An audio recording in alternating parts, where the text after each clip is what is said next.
இன்றைக்கி ஒரு ஈஸியான முட்டை ஃப்ரை பார்க்க போகிறோம். முட்டையை இந்த மாதிரி வேக வச்சுட்டு தோல் உரித்து வச்சுக்கோங்க. இப்படி ரெண்டாக கட் பண்ணிக்கோங்க.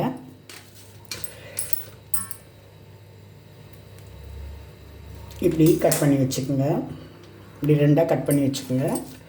நம்ம வீட்டில் நைட்டு தோசைக்கு இட்லிக்கெல்லாம் செய்கிற கார சட்னி இருக்கும் இல்லையா, வெங்காய சட்னி இருக்கும், வெங்காய கார சட்னி, உள்ளி சம்மந்தி இதெல்லாம் இருக்கும் இல்லையா, அந்த கார சட்னி, வெங்காயம் காஞ்ச மிளகா இருக்க கார சட்னி, அது கூட கொஞ்சமாக மிளகா பொடி போட்டுப்போம், கொஞ்சம் மஞ்சள் பொடி, முட்டைக்கு கொஞ்சம் மஞ்சள் பொடி போடணும் எப்போவுமே, போட்டு நல்லா மிக்ஸ் பண்ணிப்போம். இந்த மாதிரி மிக்ஸ் பண்ணிப்போம். முட்டைக்கு தேவையான உப்பு வேணும். சம்மந்தியில் உப்பு போட்டிருப்போம், இருந்தாலும் முட்டைக்கு கொஞ்சம் உப்பு வேணும் இல்லையா, அதனால் கொஞ்சம் உப்பு போட்டு இப்படி மிக்ஸ் பண்ணி வச்சுப்போம். இப்படி மிக்ஸ் பண்ணிப்போம். இப்போது நமக்கு தோசைக்கல் காஞ்சிட்ருக்கு. தோசைக்கல் காஞ்சிட்ருக்கும்போது கொஞ்சமாக தேங்காய் எண்ணெய் விட்டுப்போம். சும்மா ஒரு ஸ்பூன் போதும் தேங்காய் எண்ணெய், அதிகம் வேண்டாம்.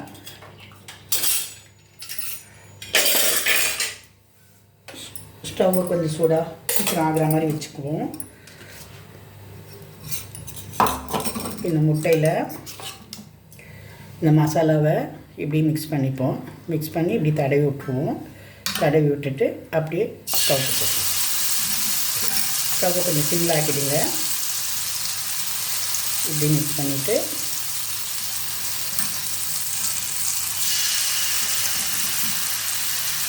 இந்த உள்ளி சம்மந்தியோட வாசனையோடு அந்த முட்டை சாப்பிடும்போது ரொம்ப நல்லாயிருக்கும்.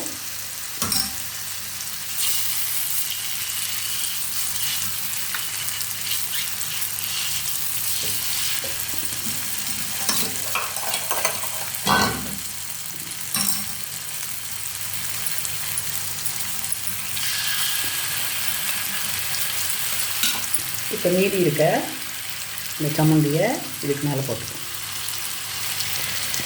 அது வெங்காயம் முருகும்போது அந்த வாசனை நல்லாயிருக்கும். வெங்காயம் மிளகா உப்பு தானே, அது முருகும்போது அந்த வாசனை ரொம்ப டேஸ்ட்டாக நல்லாயிருக்கும்.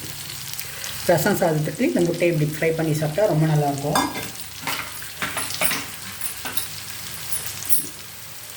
இப்படி சூடாகட்டும். நான் சும்மா கொஞ்சம் தான் எண்ணெய் விட்டுருக்கேன், அதிகம் எண்ணெய் விடலை.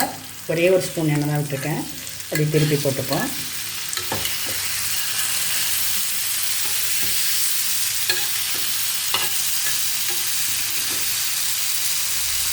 வேணும்னா மிளகுத்தூள் கூட போட்டுக்கலாம். அந்த உள்ளி சம்மந்தியோட டேஸ்ட் வரணுன்றதுக்காக மிளகுத்தூள் போடலை. உங்களுக்கு பிடிக்குன்னா மிளகுத்தூள் கூட போட்டுக்கலாம். கொஞ்சமாக திரும்பவும் ஒரு சொட்டு எண்ணெய் விட்டுப்போம். சும்மா அந்த சம்மந்தி சூடாகணும், அவ்வளோதான். மற்றபடி ஒன்றும் இல்லை. இது எல்லாமே குக் பண்ணது தானே, முட்டையும் வேக வச்சது தான். ரொம்ப மறந்து பிடிக்குது முட்டை.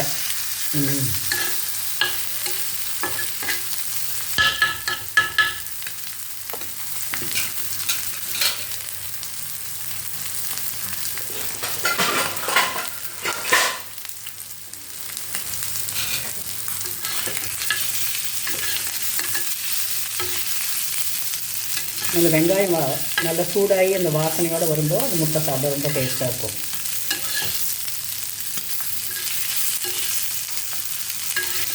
சும்மா 2 நிமிஷம் தான் இது.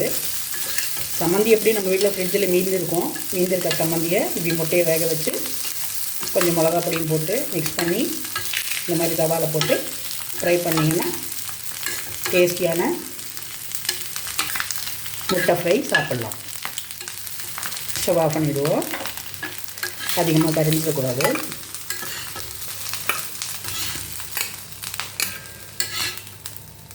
இப்போ இந்த முட்டை ஃப்ரையை ரசம் சாதம் சாம்பார் சாதத்துக்கெலாம் சாப்பிட ரொம்ப நல்லாயிருக்கும். இது மாதிரி எல்லோரும் ட்ரை பண்ணி பாருங்கள்.